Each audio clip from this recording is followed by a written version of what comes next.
यह कहानी है गांव के एक गरीब परिवार की, जो हर दिन जीवन की मुश्किलों से जूझते हुए भी उम्मीद की एक किरण खोजते रहते हैं। रामू काका थके हुए स्वर में। गोमती, आज मजदूरी भी नहीं मिली। पता नहीं कल का खाना कैसे चलेगा। कोई बात नहीं जी, भगवान ने चाहा तो सब ठीक होगा। माँ, मेरे पास नए जूते नहीं हैं।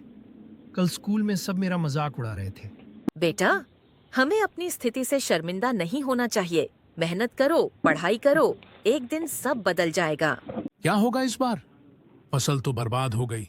अब पैसे भी नहीं हैं कि कुछ नया शुरू कर सकूं। अगले दिन रामू काका बीमार पड़ जाते हैं। उनके पास इलाज के लिए पैसे नहीं हैं। गोमती परेशान है और गांव के डॉक्टर के पास जाती है। डॉक्टर साहब, कृपया रामू को देख लीजिए।